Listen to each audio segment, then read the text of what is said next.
Assalomu alaykum. Bu 7 dan 70 gacha loyihasi. Loyihamiz mazmuni bilan qiziqayotgan bo'lsangiz, uni nomiga e'tibor bering. Katta-yu kichikni o'ziga yaqinlashtira olgan, ularni mehr va muhabbatlarga sazovor bo'la olgan taniqli san'atkorlar ko'rsatuvimiz qahramoni bo'lishadi. Sizlarga ana shunday ijodkorlar haqida ko'proq ma'lumot olishingizga yordam beramiz.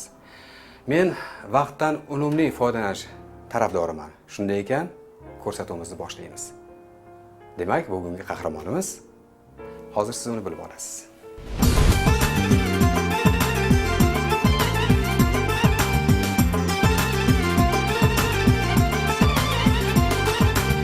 Gülşanında sayrayla yürüyüşünüz chiroyli, gül içinde murala turuşungiz chiroyli, guldan libos kiyibsiz, sumbullarni tarafsiz, guldan libos kiyibsiz, sumbullarni tarafsiz, bunchalarni qizartiring, kulishungiz chiroyli, bunchalarni qizartiring, kulishungiz chiroyli.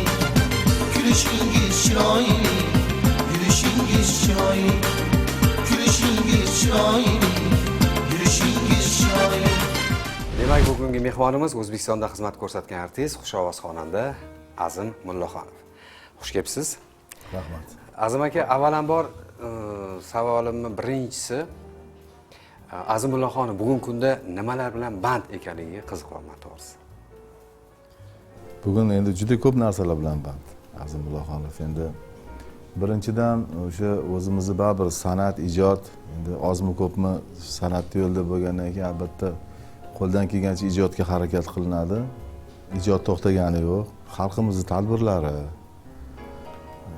konsert dasturlari, uchrashuvlar, shular bilan bandmiz. Azim aka, albatta juda ham ko'p ko'rsatuvlarda ishtirok etgansiz. Sizni ijodingiz haqida ko'pchilik muxlislarimiz yaxshi ma'lumotga ega. Lekin bizda sal boshqacharoq, ya'ni o'sha ijodkorimizni tug'ilgandan hozirgi kungacha bo'lgan bir nima deydi, faoliyati, ya'ni o'sha hayoti, shakllanish jarayonlari haqida suhbat bo'ladi. Azim aka, sizning onangiz O'zbekiston xalq artisti Farog'at Rahmatovaning mashhur bo'lganligini qaysi yoshingizda his qilgansiz va bilgansiz? Endi men o'sha nima desam ekan, endi men tug'ilgan paytimdan mashhur edilar onamizlar. Ular ham juda yosh mashhur bo'lganlar. O'sha bizni ayni o'sha chaqaloqlik paytlarimizda, yosh bolalik paytlarimizda mana shu Muqimiy teatr sahnasida juda katta spektakllar qo'yilgan. O'sha paytda o'sha Tohir Zuhra, Ravshan Zulqimor, Alpomish, mana shunaqangi katta asarlar qo'yilganda, o'sha asarlarda bosh rolni ijro qilganlar, o'sha bilan mashhur bo'lganlar. Keyin o'sha teatr sahnasidagi o'ynagan rollaridan tashqari yana qo'shiqlar ham alohida ijro qilganlar. Alohida qo'shiqlari bilan o'sha Ozoda yurtim degan qo'shiqlari, Diyorimsan degan qo'shiqlari, undan keyin mana Kuyga qo'shig'ini ijro qilganlar o'sha paytlarda. Keyin Ona degan qo'shiqlari bo'lgan. Juda ham ko'p. Salom galibdir degan qo'shiqlari bo'lgan. Endi onamni juda ham ko'p o'sha teatrda bir qator o'ynagan rollaridan tashqari yana o'sha sahnada aytadigan qo'shiqlari ham ko'p bo'lgan. Shuning uchun xalqimiz onamni ham aktrisa sifatida, ham xonanda sifatida ham, qo'shiqchi sifatida ham tanishgan. Taniqli insonning farzandi bo'lish mas'uliyatini siz necha yoshingizda his qilgansiz? Endi o'sha yoshlik paytimizda ham otamizni ham, mana otam o'tib ketganlar. Otamiz ham endi ular ham masalan o'sha Ma'murjon aka, ustozlarimiz Jo'raxon akalar bilan birgalikda, Muhammadjon Mirzayevlar bilan birgalikda ishlaganlar-da. Otam ham o'sha sozanda sifatida ham mashhur bo'lganlar o'sha davrda. Keyin onamizni endi teatr bilan, o'sha nima bilan juda ham mashhur bo'lishgan, endi o'ziga yarasha mas'uliyati bo'lgan o'sha paytda. Chunki sal to'polon qilsang ham, "Ey, sen palonchini o'g'lisan. Sen ali ota-onangga yana dog' keltirib qo'ymagin" degan o'sha bir xil tanbehlar ham bo'lgan. O'sha tanbehlarga ham qarab, o'sha bolalik paytimizdan ehtiyot bo'lishga harakat qilganmiz. Demak, o'sha bolalikdan mas'uliyat albatta his mas'uliyat qilgansiz. his qilganmiz Chunki albatta ko'p yoshlarimiz bolalik davrida beg'ubor bo'lishadi, shuq, shaddod, lekin sizda bu mas'uliyat juda kuchli bo'lgan, chunki haqiqatan ham mashhur endi juda insonlar- kichkinalik paytimizda albatta endi yosh bolalik paytda sho'xliklar bo'lgan, lekin sal aqlli esi hushi tanishi boshlagandan keyin chegara bilan o'zi sho'xlaydigansiz. o'sha mas'uliyatni sezish boshlangan o'zi. Bolaligingizga qaytamiz. O'sha bolaligingizda siz ko'proq nimalarga qiziqqansiz? Bolaligimda men juda ham mana shu texnologiyalarga qiziqqanman. O'sha yoshlik paytimda men ko'p o'sha bir ikkita nimalarda ham savollarda ham menga savol berishganda ham javob berdim. Men juda ham shu samolyotsozlikka ko'p qiziqqanman. Samolyotsozlikka qiziqib, o'zimcha bir aviakonstruktor bo'laman deb orzu qilganman o'sha paytda. Keyin texnikaga juda qiziqqanman. Endi bizni o'sha yoshlik paytlarimizda hali kompyuterlar bo'lmagan, hattoki hisoblash mashinalari ham bo'lmagan u paytda. Endi paydo bo'lishi boshlagan payti bo'lgan. Biz uchun endi xuddi kompyuter o'rnida o'sha qo'lda ko'tariladigan magnitofon, qo'lda ko'tariladigan tranzistorlik radio priyomnik bo'lgan. O'shalar bilan mashg'ul bo'lib, o'sha bolalik paytidan o'sha mikrofonlarni olib, o'sha kichkina kassetali magnitofonga hali yozib, ashulalarni yozib, o'zimcha bir nimalardir aytaman deb, bir gitara chalib, bir milliy sozlarni chalib, shunaqa mashq qilib yurganman. O'sha paytlardan ham shu texnikaga qiziqishim kuchli Bu bo'lgan. qaysi yoshingizga to'g'ri keladi taxminan? Endi taxminan shu 8, 9, 10 yoshlarimdan texnikaga men qiziqqanman. O'zim maktabga borishim bilan o'sha o'qishlarda ham, darslarda ham ko'pincha bo'sh payt bo'lib qolsa, samolyotlarning rasmlarini chizib, harbiy samolyotlarni ko'p rasmlarini chizardim. Hattoki shu ustozlardan tanbeh olgan paytlarim ham bo'lgan. Nimaga dars yozmasdan bunaqa qilib o'tiribsan deb qiziqib ketib shunaqa orzu bo'lgan. Lekin keyinchalik o'sha san'atda bir ilohiy kuchimi yo bir biz o'sha qonimizda san'atkorlik borligi uchunmi, san'at borligi uchunmi, baribir o'sha san'atga bo'lgan qiziqish, san'atga bo'lgan mehr baribir yengib chiqib, keyin shu san'at yo'ldan, baribir san'at yo'ldan bordik-da. Necha yoshingizda siz qo'lingizga tor olgansiz? Umuman musiqiy asbob. Ko'pincha musiqa asboblarini o'sha konsert gastrol safarlari bo'lardi. O'shanda u paytda hali bitta eshikli avtobuslar bo'lardi. Shunaqa da safarga borilardi. U paytda endi safarlar ham juda uzoq bo'lardi. Katta safar 45 kun bo'lardi. Bu o'sha yoz davrida, yoz kelishi bilan teatr safarga chiqardi. Shu endi o'sha butun viloyatlar bormi, o'sha butun shahar bormi, O'zbekiston shaharlari, bormagan joylarga borib san'atkorlar xizmat qilardi. Shu paytda men o'sha avtobuslarda endi o'sha mehmonxonadan uzoq masofalarga qatnab konsert berishga to'g'ri kelardi. Ba'zi birlari shu 100 kilometrdan ham oshiq bo'lardi. O'sha paytlarda shu sozandalarni siz ribopingizni berib turing, siz toringizni berib turing, aka men chalib ketay deb mashinaning orqasiga o'tirardim. U qimirlatib otsa ham o'sha yerda chalib, mashq qilib, asosan meni mashg'ulotim o'sha gastrol safarlaridan, shu yuradigan konsert dasturlaridan boshlangan. Demak, bora o'sha Bora qiziqishim kuchaygan, keyin o'sha texnikaga qiziqish kuchaygandan keyin 70-yillardan o'tgandan keyin bilsangiz, siz endi uni bilasiz. Hali ko'p konsert dasturlarida echo paydo bo'ldi. Echo sado berish.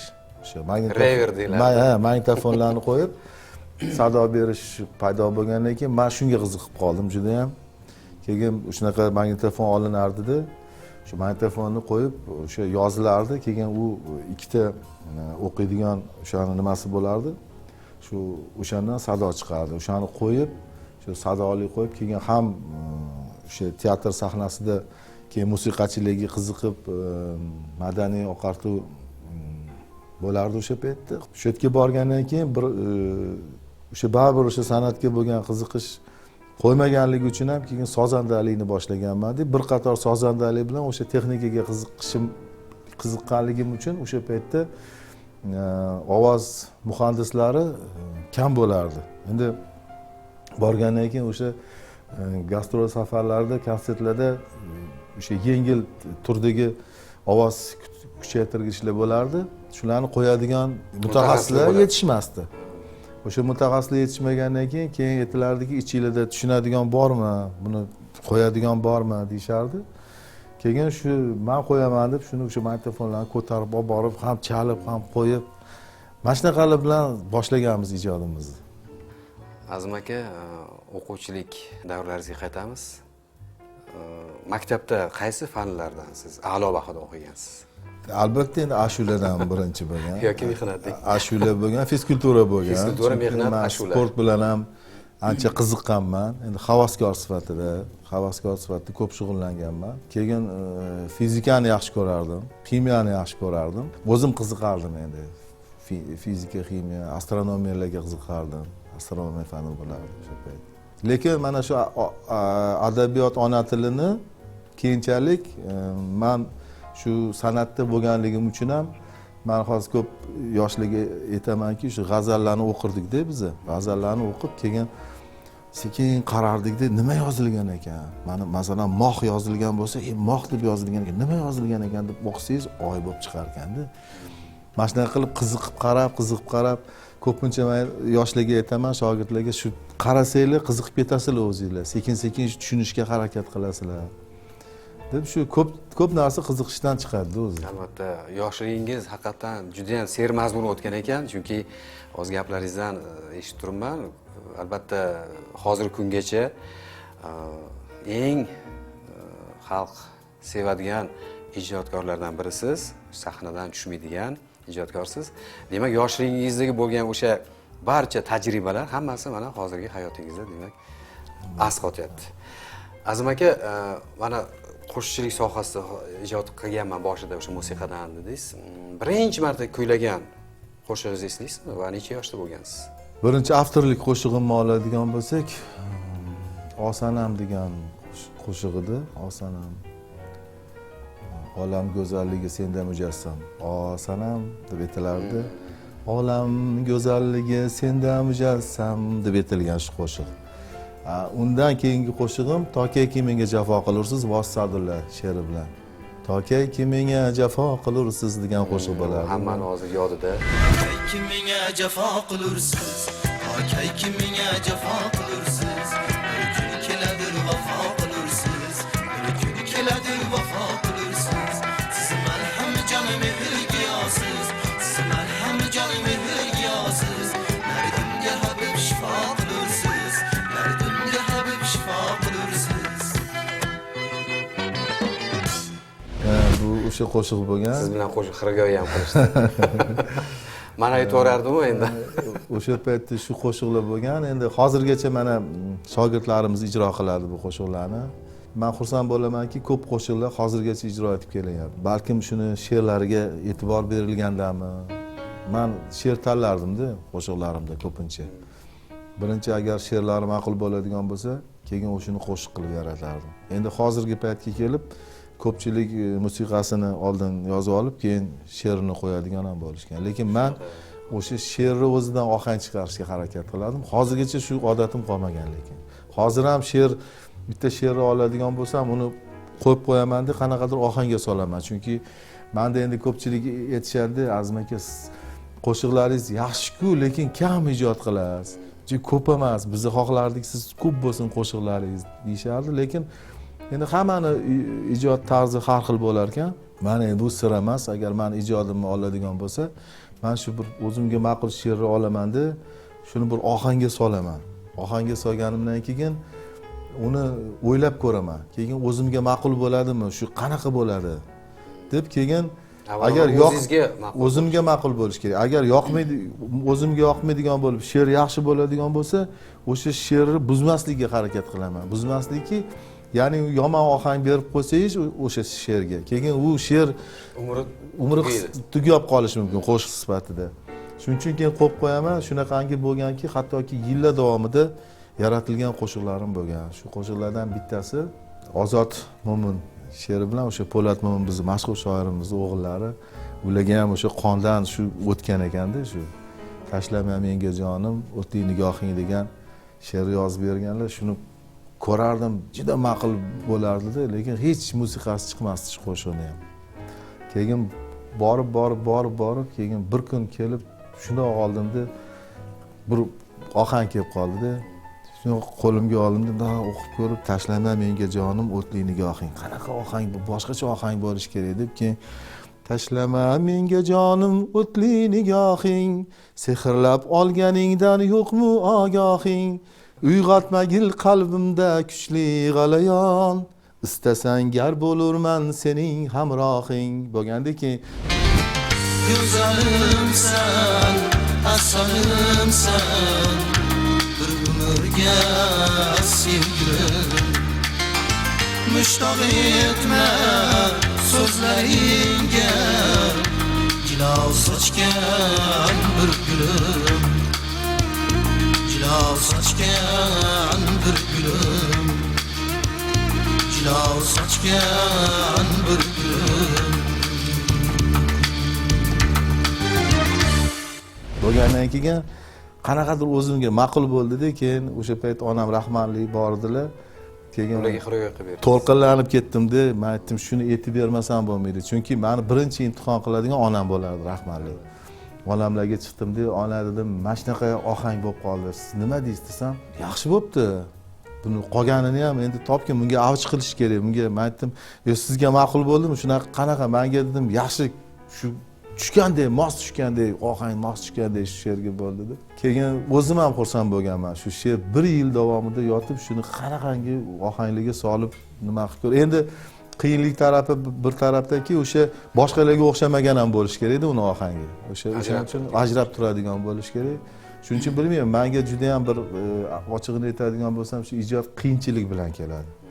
O'sha boshidan qiyinchilik bo'ladi, keyin uni yozish davrida masalan yozadigan bo'lsam, men bir kunda meniki yozilgani bo'lmaganda, yozaman, eshitib ko'raman, yana qaytadan. Ochig'ini aytadigan bo'lsam, hozir ham o'sha qo'shiqlarimni eshitganda eshitmaslikka harakat qilaman, bilasizmi? Chunki qanaqadir bir kamchiligi borligini, qanaqadir nimasi borligini, shuni to'g'rilanmaganligini, mana shu yerni bunaqa qilib aytsa bo'lar ekan, bunaqa qilib aytsa bo'lar ekan degan haligacha fikrlar bordi. Muxlislaringiz talaygina kichik yoshdan kattagacha 7 yoshdan 70 yoshgacha bo'lgan muxlislar sizni qo'shiqlaringizni tinglashadi. Chunki haqiqiy ma'nodagi ijodkorsiz. Nima deb o'ylaysiz? Qaysi qo'shig'ingizni muxlislaringiz ko'proq eshitgan? Endi ochig'ini aytadigan bo'lsam, endi bu davrga qarab bo'lsa kerak. Davrga qarab. Davrga qarab. O'sha paytdagi birinchi ilk bor ijro etgan qo'shiqlaringiz qaysi muxlislaringizga ko'proq qaysi yoqdi? Sevgimga sevgilim, vafolaring shumi degan qo'shig'im juda mashhur bo'lgan qo'shiqlardan. Sevgimga sevgilim, vafolaring shumi, g'urbatda o'tganing, jafolaring shumi. Sevgimga sevgilim, vafolaring shumi, g'urbatda o'tganing, jafolaring shumi. Sevgimga sevgilim, vafolaring shumi, g'urbatda o'tganing, jafolaring shumi. Sevgimga sevgilim, vafolaring shumi, g'urbatda o'tganing, jafolaring shumi.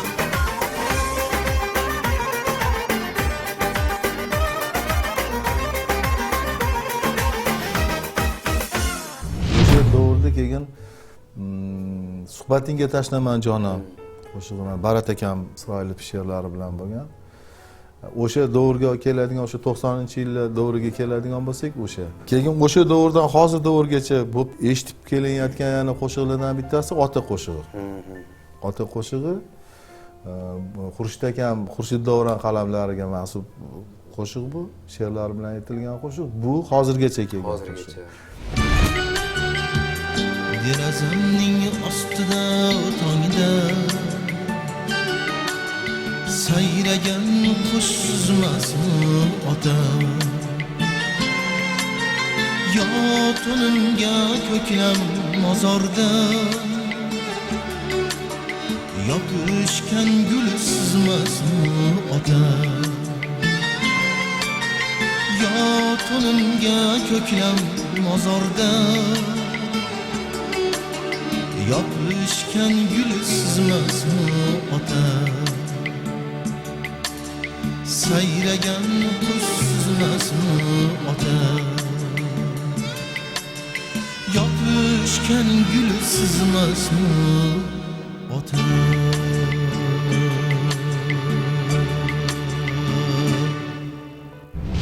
keyin shaytanat shukur qurbon she'ri bilan o'sha shaytanat video filmiga yozilgan qo'shiq ham hozirgacha talab bor. Keyin yana bir ikkita qo'shiqlar men o'zim ijodimdan tashqari o'sha teatrda ishlaganligim uchun teatrda orkestr ijrosida orkestr jo'rligida ijro qilingan qo'shiqlarni men kichik ya'ni o'sha zamonaviy musiqa asboblari bilan, sintezatorlar bilan, gitaralar bilan, o'sha estrada deymiz. Endi hozir ko'pincha estrada deyishadi.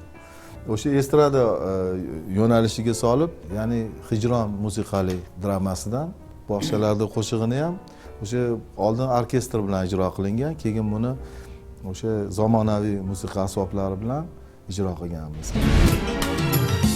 Bog'chalarda qizil gullar terganda men dedim sen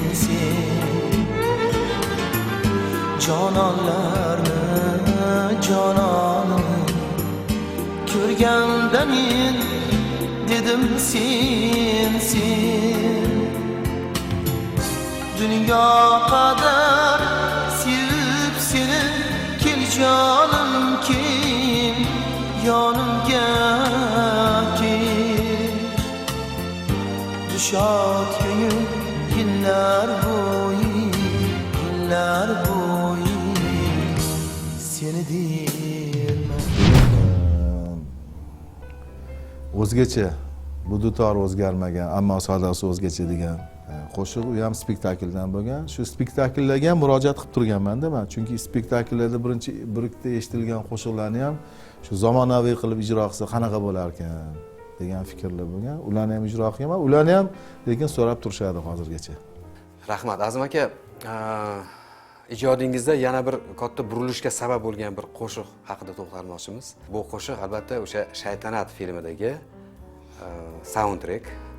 Mana shu soundtrack yaratilish tarixiga ham to'xtalmasak bo'lmaydi. Endi buni yaratilish tarixi video film chiqmasdan avval O'zbekiston xalq artisti Yodgor akam, Erkin Komilov, Lutfulla akam, Sadrillayev birgalikda safarga borganmiz. Shu respublika bo'yicha o'sha ijodiy safarga borib, Yodgor akam bilan suhbatlashib qolganimizda o'sha ko'p endi birgalikda yurganimizdan keyin ular chiqishardi, bizdan chiqishlar bo'lardi. Qo'shiqlarimni eshitib, oldin ham bilardilar, eshitib yurdilar-da, keyin aytdilarki, "Mani dedi yaqinda qo'limga bitta asar tushadi, ssenariy bo'ladi, shu video film bo'lish kerak shu. Shunda dedilar, bu qo'shiqlari bo'ladi. Agar nima bo'lsa, o'zing ham o'ynashing mumkin." dedilar-da. Keyin shu bilan ancha vaqt o'tgandan keyin bir yig'ilishda ko'rishib qoldik. Esingdami shunaqa gaplashuvdik? Men aytdim, esimda desam, endi dedilar, men vaqt o'tib ketdi, men shu tashvishlar bilan bo'lib qoldimda, hozir endi bitta qo'shig'i qolgan. Bir ikkita qo'shiqlarni ijro qilib bo'lishdi, lekin o'sha bitta qo'shig'i qolgan, buni 5 ta 6 ta odamga berib qo'yganman men. She'rini. Sinov tariqasi. Endi faqat xafa bo'lish yo'q, kimiki yaxshi chiqsa o'shani qo'yadigan bo'lganmiz.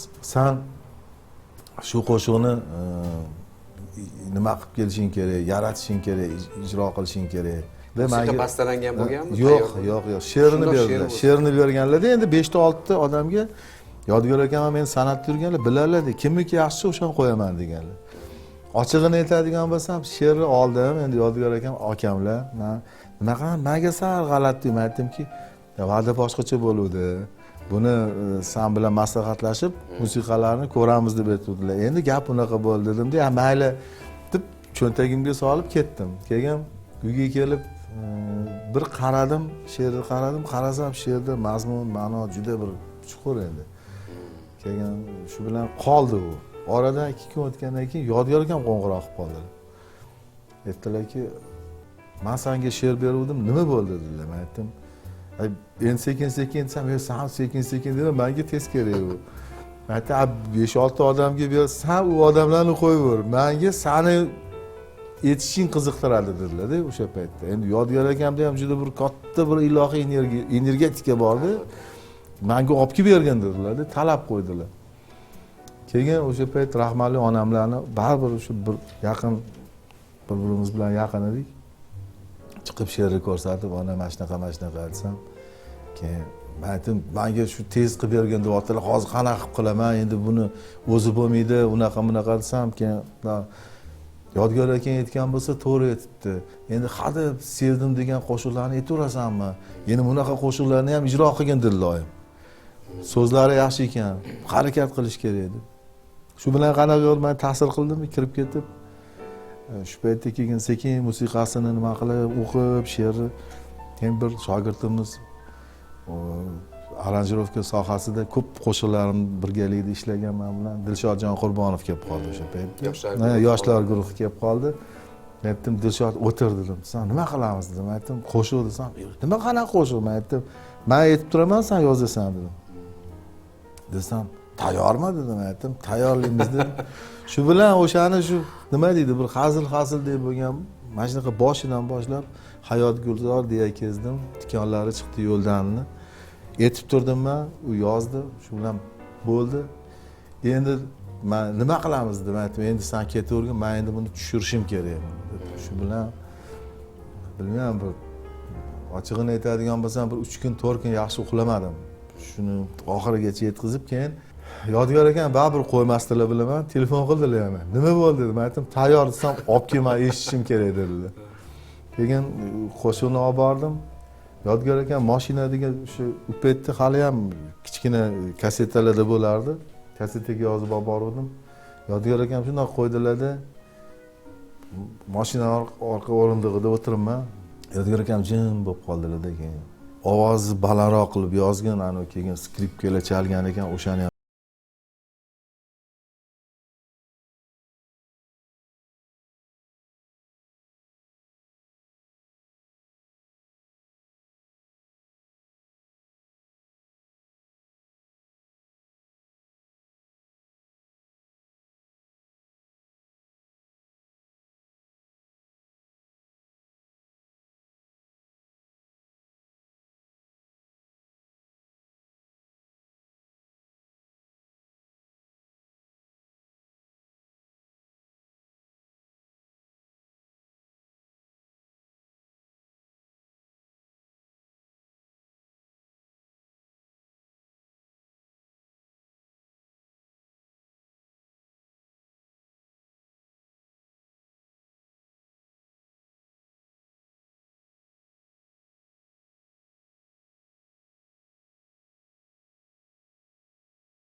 albatta eng muxlislarga eng shirin davr yoshlik davrlari bo'ladi. Men o'sha yoshlik davrlarini eslatmoqchiman. O'sha birinchi aytilgan qo'shiqlarimizni, birinchi o'sha televideniyada chiqilgan qo'shiqlarni, o'sha Sevgimga sevgilim qo'shiqlarini, Suhbatingga tashlaman qo'shiqlarini. Lekin hozirgi paytda mana retro loyihasi paydo bo'ldi. Televideniyada mana retro loyihasida hozir ko'p o'sha eski qo'shiqlar ham ijro qilinib turibdi. Men o'ylaymanki, o'sha qo'shiqlarni ham qanaqadir bir eshitib, yoshlik davrlarini eslaydi-da insonlar. Hattoki meni o'zimda ham shunaqa bo'ladi. Ayrim bir eski o'sha ustozlarning qo'shiqlarini eshitib qolganda, o'sha o'zimning yoshlik davrlarim esimga tushadi. O'shaning uchun muxlislarga o'sha yoshlik davrlarini eslatardim. Keyin o'sha yoshlikdagi sog'lik, salomatlikni shu umrlari qancha bo'lsa o'shancha tilardim. Sog' salomat bo'lsin. Azim aka, ajoyib, ayni muddao kerakli bo'lgan fikrlaringiz uchun katta rahmat. Uzoq va yaxshi, mukammal she'rlardan tanlab, qo'shiqlarni bastalashda davom eting va sizdan chiroyli qo'shiqlar kutib qolamiz. Rahmat, salomat bo'ling.